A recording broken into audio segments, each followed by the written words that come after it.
we're profoundly interconnected. We don't always live that way. We don't always acknowledge it. But if we're going to heal, we have to live it, experience it, and create institutions that celebrate it.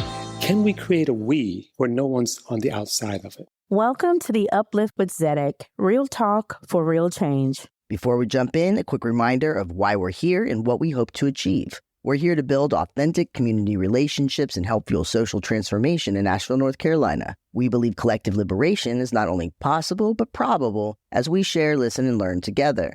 We're here for the process. However, the views and opinions expressed in this program are those of the speakers and do not necessarily reflect the views or positions of any entities they represent. Welcome to the Uplift. For this episode, we've handed the mic over to the voices shaping our tomorrow. At the heart of today's conversation is one question: who gets to belong?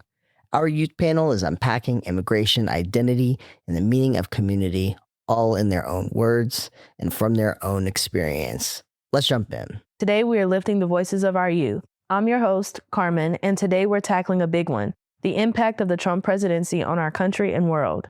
I'm excited to be joined by four amazing guests. My name is Akelia. I'm looking forward to this discussion.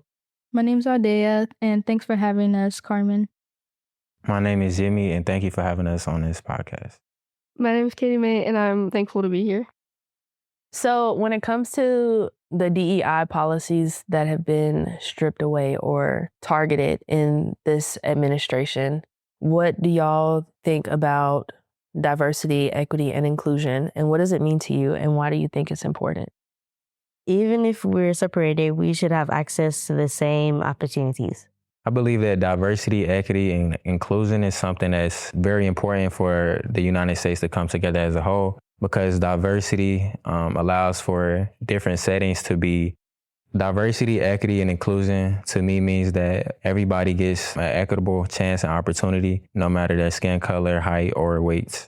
It can be from a Black student to a white student not getting the same education opportunities because of their skin color, because of their perceived knowledge or being stereotyped. Or it could be from a short person being able to reach the same heights as a tall person. I also believe that resources are very important so that everybody can get the same equitable chance. Thank you all for your responses. Moving on to our next question. In your opinion, how can young people advocate for equitable treatment in their communities? They can advocate in partnership with their communities and fundraising to help better the community. Kayde-Mae, do you have any thoughts on that question? I feel that people can advocate for themselves continuously to get what they need, and we should be more resourceful and lean on our community more often. Thank you all. Moving on to our next issue, immigration. With all of the protests here in Asheville surrounding immigration and throughout the United States, what are your thoughts on the current state of immigration policies in our country? I think that since this is said to be the land of the free, that anybody from any race or any background should have the opportunity to come to this land and have a rightful chance to work and make a career or make something out of their life, whether it be in the United States or wherever they wanted to be. I think that we should create opportunities for other people to come into the United States and live a better life and be able to go back to their original country and have what they need. Akelia, it looks like you have more to say. So as an example, like Biltmore to Jamaica, they give contracts to Jamaican people to come here to work for a couple months, or you could run off to be here in the United States. So as I'm saying, you could have another program or the same program to different immigrants to come here and work. Well, my feelings have changed a lot because I feel that things have gotten a lot worse since Trump has been in office. Because before Trump, a lot of immigrant families who had children in the country, their children were automatically considered citizens in America. He is changing the rules, and now those children may be deported with their parents. Many immigrants are now having home births because of fear that their children will be labeled and deported. Those are some pretty heavy things to deal with when it comes to immigration. Thank you all for sharing those. And we have one more question surrounding immigration. What role do you think youth can play in supporting immigrant rights? We could protest and stand in unity with them because they are human beings too and have the rights to be in the land of free.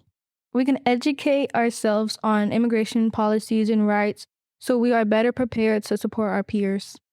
Do you all think we could do any other things to support our immigration population?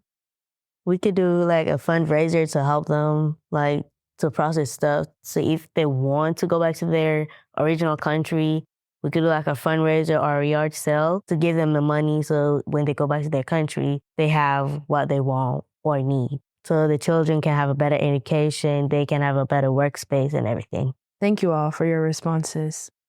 So during this presidential term, LGBTQIA rights have been almost the center of policy change right now, and among the most impacted population are youth. What do you think are the biggest challenges faced by trans youth today?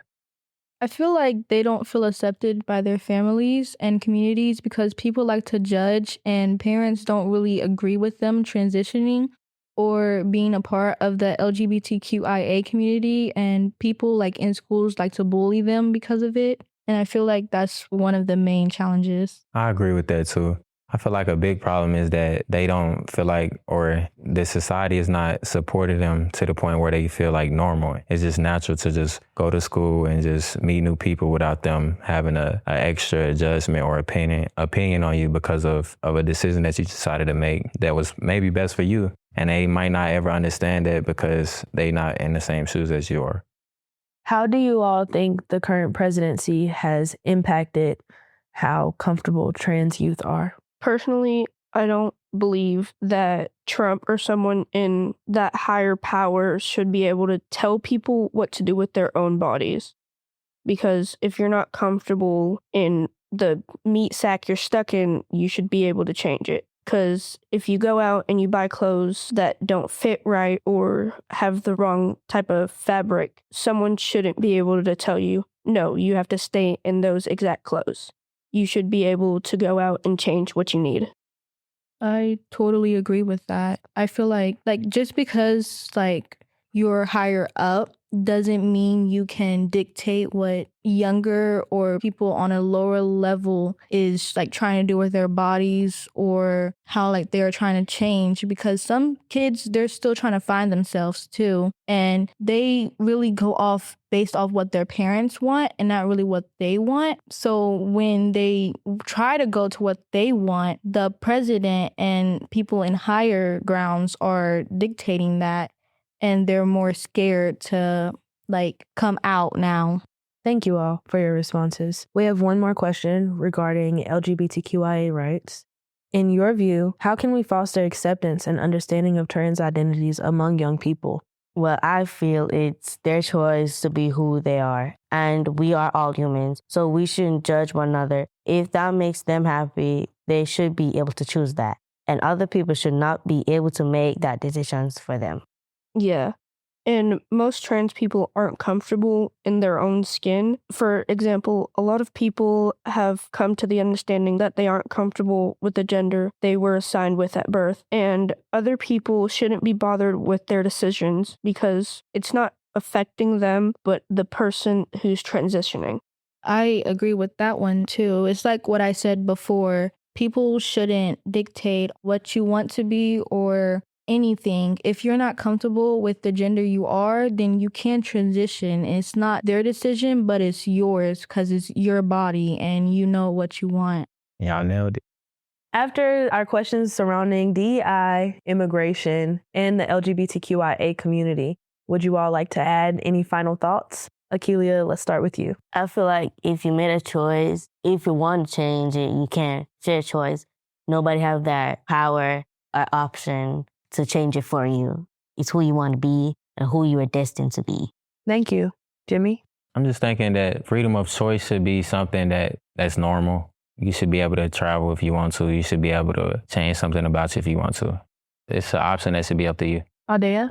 I feel like what Jimmy said, it is supposedly free, a free place. But when people come here, they're trying to get access to be here. Right. But that process takes a while and it's harder for them to get that access. And when they try to get that access, there's ICE and they come and take them away when they're trying to get access to be here.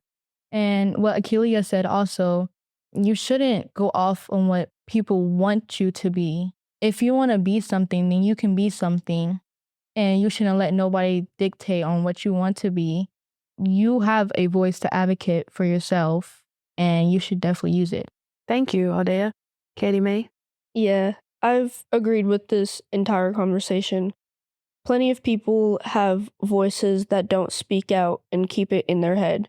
Coming out here today has given us all the opportunity to put our voices out there and speak our minds. Everyone has their own opinions. Everyone has great opinions, except for Nazis. I believe we can all change something if we try. Thank you. I really appreciate all of your responses. You all have added a lot to our conversation today.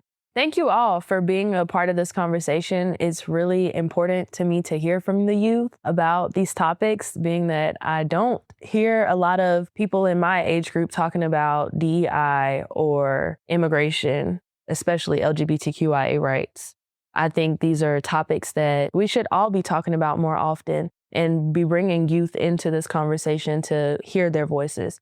So I really appreciate y'all being extremely vocal and being able to show up in this space at this time. Your insights are valuable, and it's important that we continue these conversations. I know that a lot of sucky things are happening to a lot of good people. It's just not fair for a lot of people to be profiled or put under labels or just controlled overall. Because do what you want. Free will. It's in the Constitution. Yeah, I really believe in free will a lot too. But it can be hard to come by in America, especially when you have a lot of things going against you and you're not the ideal American. So if you're a Hispanic person looking for health treatment and you can't speak English, it would be a lot more difficult to get the health needs that you wanted to get. I mean, I feel like ever since President Trump became president, everything has been going down. A lot of things has been happening, and it's not normal at all. Like now there are like a lot of wars too. And then now like America's getting into it. And it's just like, it's not normal at all. I feel like normal is what you're used to. It can be different for every person. But I don't think nobody is used to what's going on right now at all. And it's very negative today. Yeah. What y'all think? I think this is disrupting community. These policies are like anti-community. And they pit different communities against one another, so we can't stand together in numbers. And I think that is a downfall, and that is where we're headed right now. And if we don't unify and bring our youth together and have conversations like this to hear from y'all, to hear from other populations that we may not magnify as much. As the conversation shifts from policy to personal experience, Daymon grabs a mic, adding his perspective to the mix. What's up, y'all? So to get started, can you share an experience where you felt included or excluded in social or in educational setting? When I started school, like there's a set of kids that like had a problem because it was first scheme, because they were light. But I'm like, we're still human beings. How are you different from me? Nobody's perfect. They start being racist and all that. So you were experiencing a bit of colorism. Yes. That's a crazy experience. Thank you for sharing that, Akelia.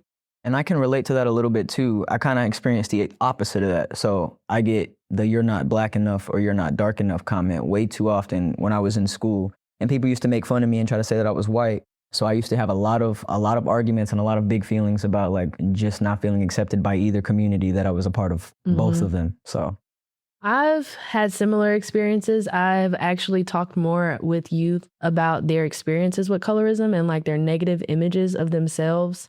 I think it's really paralleling.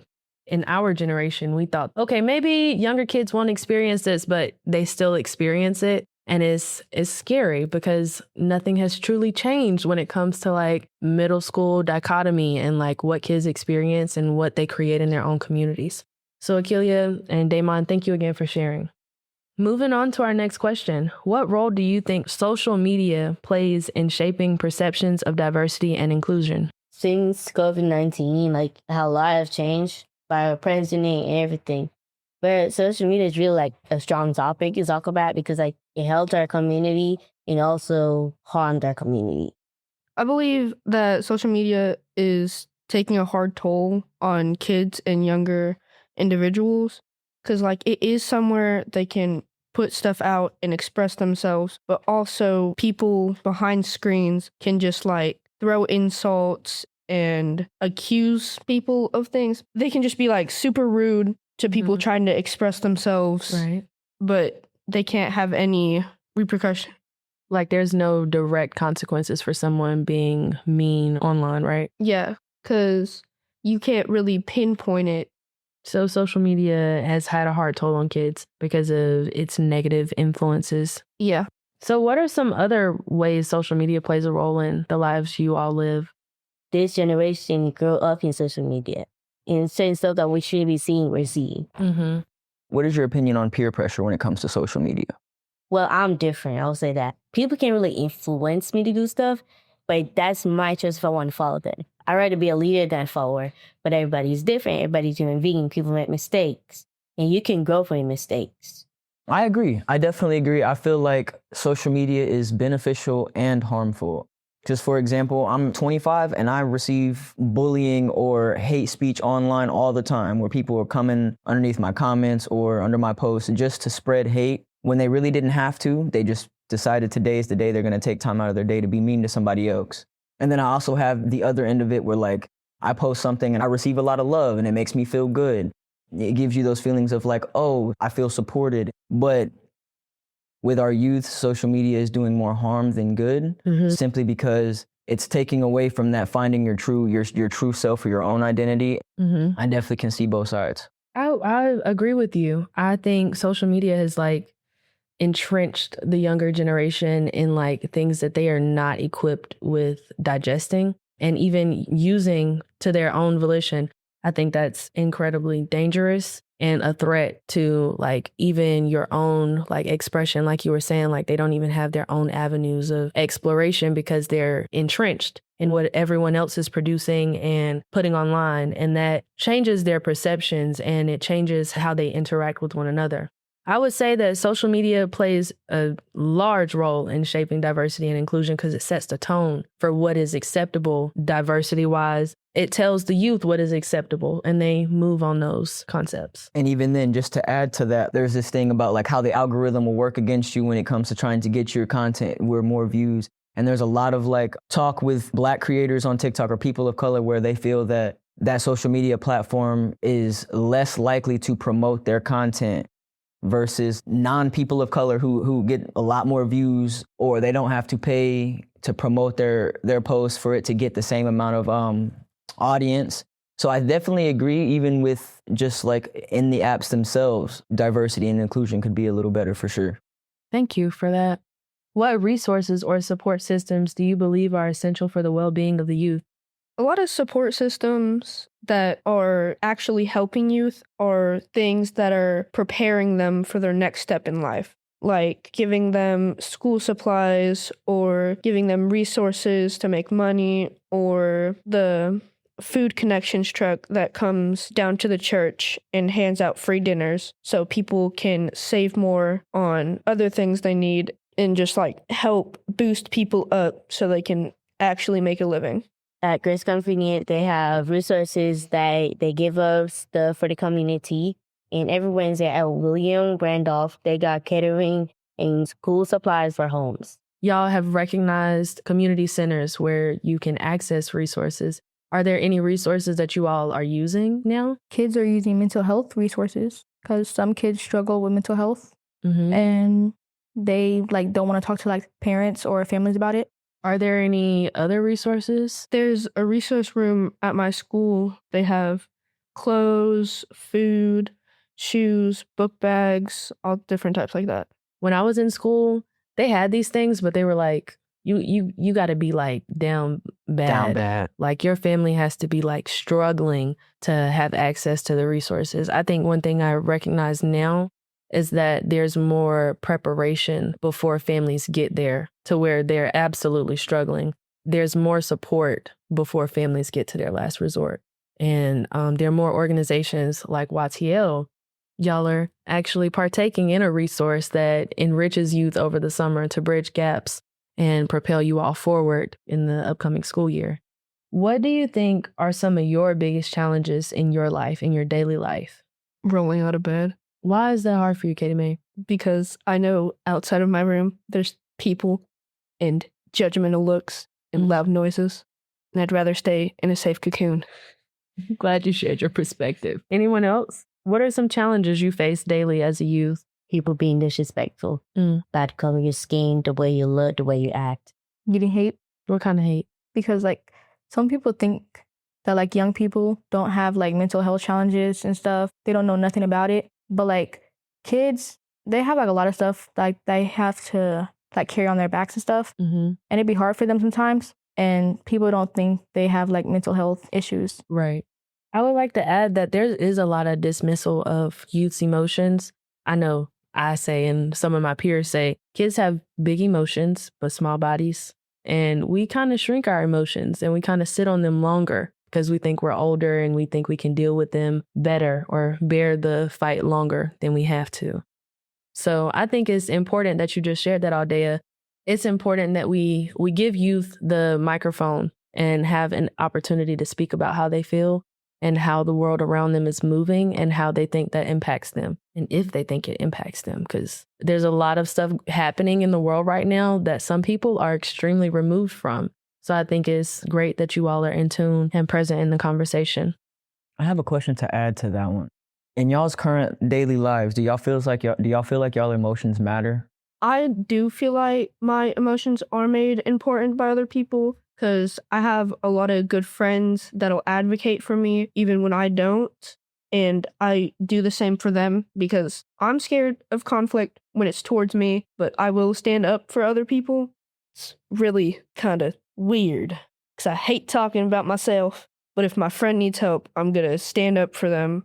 And I have a lot of really great connections throughout the community and my own family. I can definitely agree with you, Kayde-Mae. I'm the same way. I can talk about other people's problems all day long. As soon as you bring up mine, I'm mute, quiet. But why do you think that is, though? I feel like I have a pretty good answer, but for you, why do you feel like that is? I feel like it's because I have a sense of needing to please people and needing to be there for people to lean on. But if I lean on them, it's a burden. Well, thank you for sharing. For real. Right, because that hits. You said you feel the same way? So when y'all feel like y'all have nobody to lean on, how do y'all handle that? I curl up in corners and lay there till it goes away. Then I get up and eat food. Like, I just sit there listening to music for like the whole time. Music is a big one for me. When I was a kid, as dumb as this sounds, I used to punch things. So yeah, I learned real quick that's not a smart, I don't know why we saying clock that is, not a smart choice. I was y'all's age. 11 to like 16, I used to punch things. Well, no, up until college. So at 18 is the first time I broke my hand. A year later, exactly a year, not even 365 days, I did the exact same thing on a stall door. That second time was for me, was like, you need to find better ways to deal with your anger or deal with emotions in general. Because for me, it was push them down until I forgot about them. You all have mentioned a few things here. One being you like to be the person people lean on instead of the other way around where you lean on others. Do you think there is a time that you have felt like you could lean on others? What does community mean to you all?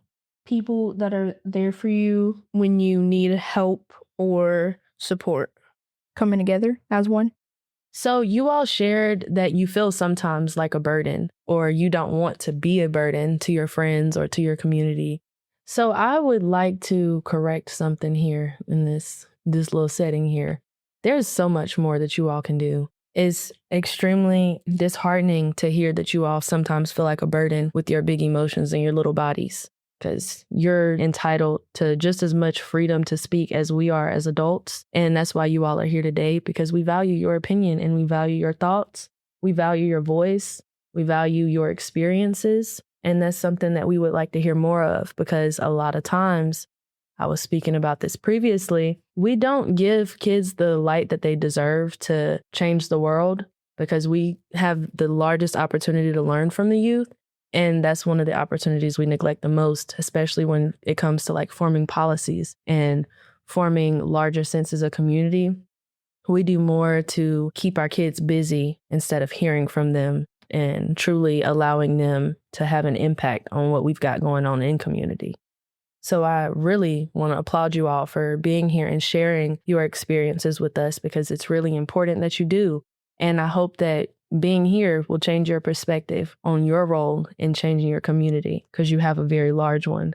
Just to piggyback off what she's saying, I feel like me and her both grew up kind of feeling the same way, where in many, many situations, we felt like there was nothing we can do and you just got to deal with whatever situation you're in.